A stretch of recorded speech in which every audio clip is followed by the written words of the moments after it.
Ini mbaknya habis dari mana? Saya dari kampus, Bu. Tadi ada mata kuliah, langsung menemui ibu di sini. Oh, ada mata kuliah ya.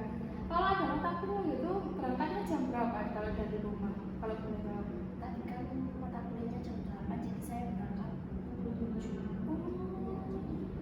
Jam 7 udah OTW ya. Lumayan jauh berarti rumahnya mbak kalau jam segitu udah. Rumah saya di daerah Sidoarjo. Justru harusnya kabar mananya kalau boleh tahu. Itu bagian Lampung. Oh, kampung ya. Jauh ya, itu kan daerah Lamongan juga. Ini mbaknya kesibukannya apa selain kuliah?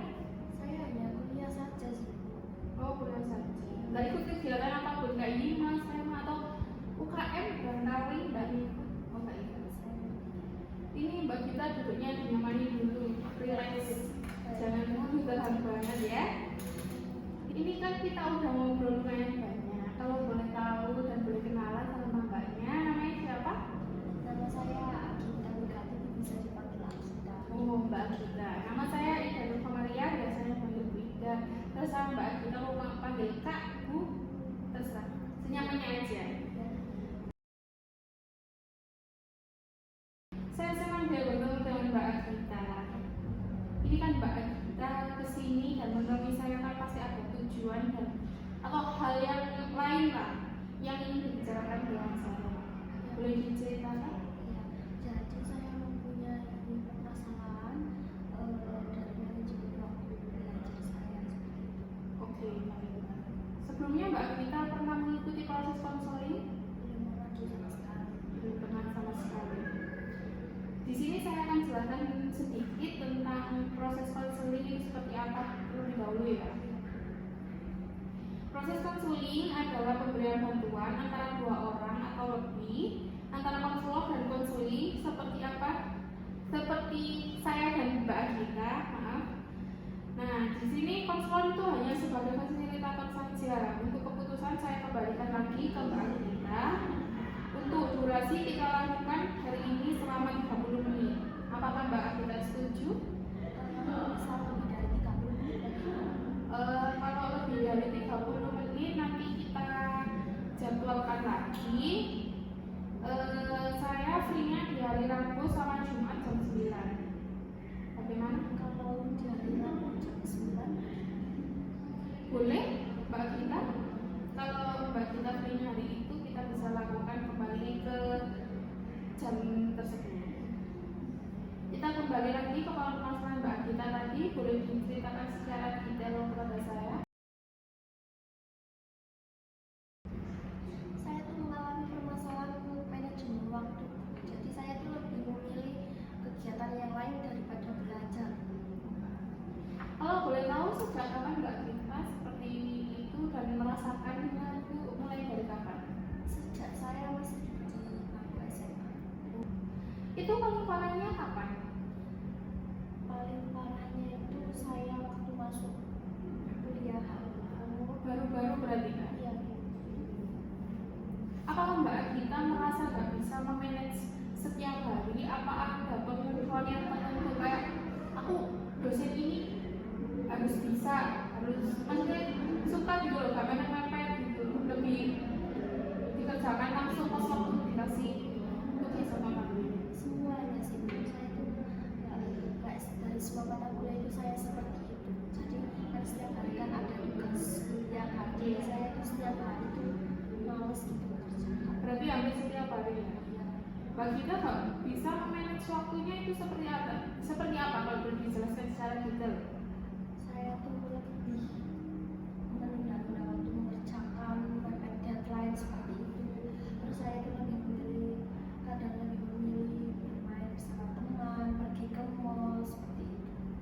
Berarti masih mikir bisa dikerjakan tugas nanti saja. Mbak Agita, dari semua apakah Mbak Agita masih merasa seperti itu terus atau udah ada peningkatan yang lebih baik? Mbak Agita kan pasti merasakan perubahan dalam diri Mbak Agita. Untuk saat ini merasa lebih baik dari dulu meskipun beberapa kali masih seperti itu sih. Tapi dari Mbak Agita udah melakukan usaha tersendiri dalam mengatasi permasalahan ini. Sudah. Tapi dari Mbak Agita usaha tersendiri dalam mengatasi permasalahan yang Mbak Gita alami saat ini. Kalau boleh tahu, usaha-usaha apa yang sudah Mbak Gita atau mau Mbak Gita rencanakan? Usaha saya biasanya itu seperti mengerjakan tugas sedikit demi sedikit seperti itu, terus mengelis tugas apa saja mata kuliah per mata kuliah seperti itu. Mendahulukan Yang penting yang deadline-nya lebih dekat biasanya seperti itu. apakah ada dorongan atau motivasi yang bisa membantu Mbak Gita keluar dari permasalahan ini? Mungkin dukungan dari keluarga sih Bu. Biasanya itu keluarga saya itu lebih mengingatkan mana yang lebih penting seperti itu. Terus saya sendiri juga mempunyai motivasi agar IPK saya itu bisa naik itu gimana gitu. Berarti dalam permasalahan yang Mbak Gita alami masih ada dorongan dari keluarga dan motivasi dari diri Mbak Gita sendiri untuk permasalahannya ya Mbak Gita. Ya, betul seperti itu. Apakah Gita memiliki kelebihan atau kekurangan dalam masalah ini? Saya mempunyai mungkin kelebihan saya itu bisa mendapatkan atau memprioritaskan mana yang lebih dekat dengan deadline. Terus kalau kekurangan saya sendiri sih kurang konsisten dalam melakukan usaha-usaha tadi yang saya bisa mendapatkan prioritas itu saya kadang tidak konsisten.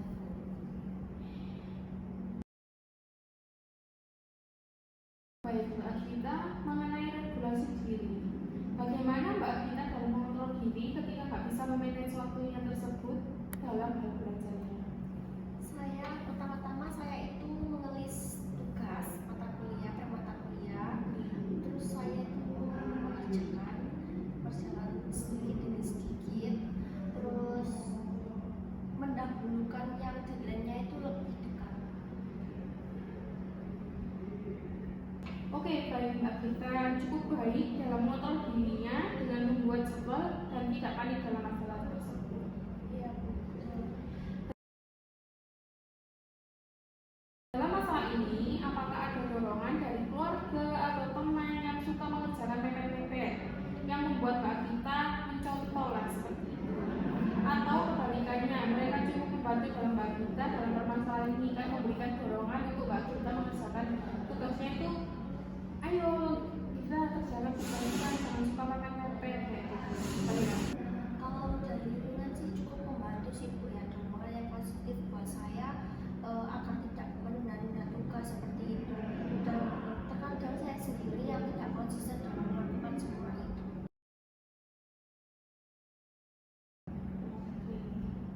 Dari lingkungan sendiri cukup memberikan dorongan yang positif ya buat Mbak Gita. Tapi tidak ada dorongan negatif dari lingkungan kayak terus dikerjakan nanti aja kayak gitu ya. Dari Mbak Gita sendiri, apakah ada yang ingin dicapai atau Mbak Gita ingin untuk keluar dari permasalahan yang sedang Mbak Gita alami saat ini? Dari Mbak Gita yang sendiri, apakah ada yang ingin dicapai atau Mbak Gita ingin keluar dari permasalahan yang sedang Mbak Gita hadapi saat ini? Ya Bu, saya sangat ingin konsisten dalam melakukan usaha-usaha saya karena dalam permasalahan ini itu saya sangat terganggu. Boleh saya ulas sedikit tentang permasalahan yang sedang Mbak Gita hadapi saat ini? Menurut saya, usaha yang Mbak Gita lakukan cukup bagus dalam mengatasi permasalahan ini. Mungkin untuk tingkat konsistennya bisa ditingkatkan lagi, seperti memberikan self reward buat diri Mbak Gita sendiri.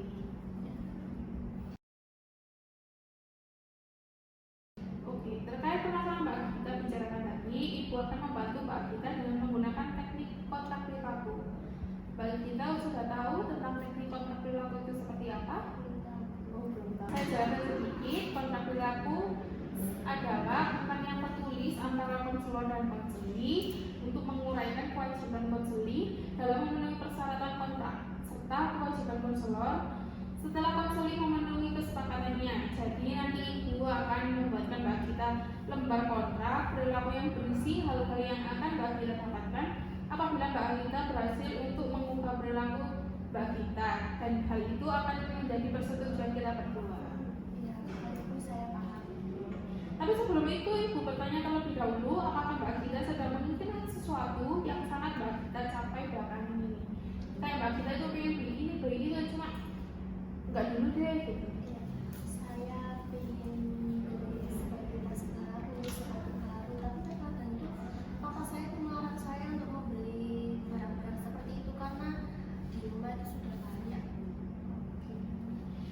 Oke, baik Mbak Gita. Dalam permasalahan Mbak Gita akan Ibu bantu sebisa mungkin ya. Dan Ibu akan buatkan lembar kontrak perilaku untuk Mbak Gita. Untuk Ibu buatkan, tunggu sebentar ya, 5 menit. Kemudian Ibu akan memberikan kepada Mbak Gita selembar kertas semua penelitiannya.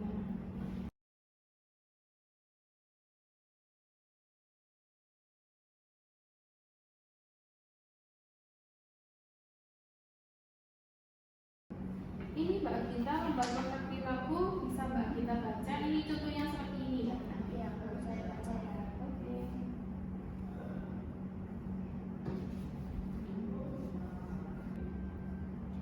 Ya, Bu, boleh. Jadi Mbak Gita, bagaimana menurut Mbak Gita? Apakah Mbak Gita setuju dengan contoh lembar kontrak Ya, perilaku ini? ya saya setuju.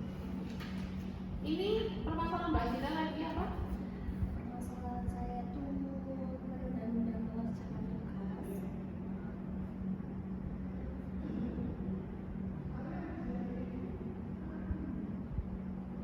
Tidak bisa memilih satu ya, ada seperti itu ya. Tidak bisa. Masalah yang Mbak Gita alami tadi bagaimana? Intinya menurut Mbak Gita. Saya tidak bisa memanage waktu untuk belajar, lebih ke menunda-nunda untuk mengerjakan tugas, Bu. Menunda tugas ya. Ya, Dari harapan Mbak Gita sendiri, ini mau yang seperti apa dalam permasalahan ini? saya ingin mengubah perilaku saya yang menunda-nunda tugas tadi agar bisa mengerjakan tugas dengan konsisten dan bisa mengumpulkan deadline tepat waktu. Mungkin Mbak Gita dan dokter sendiri dalam kontrak perilaku ini, jika Mbak Gita nanti berhasil memenuhi semua, Yaitu tadi, Bu, saya ingin membeli tas baru terus seperti itu, seperti itu.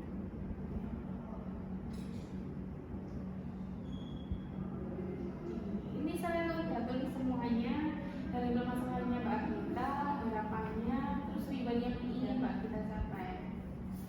Tapi kontrak ini akan berhasil jika Mbak Gita mengisi dengan jujur dan benar-benar berusaha untuk mengubah perilaku yang sedang Mbak Gita alami saat ini. Apakah Mbak Gita berjanji akan melaksanakan kontrak ini dengan baik? Ya, Bu, saya berjanji akan melakukan kontrak itu.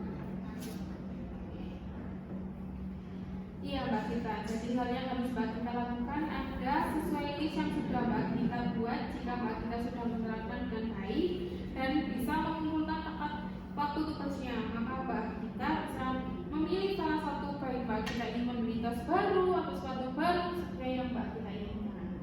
Ini bisa dilakukan.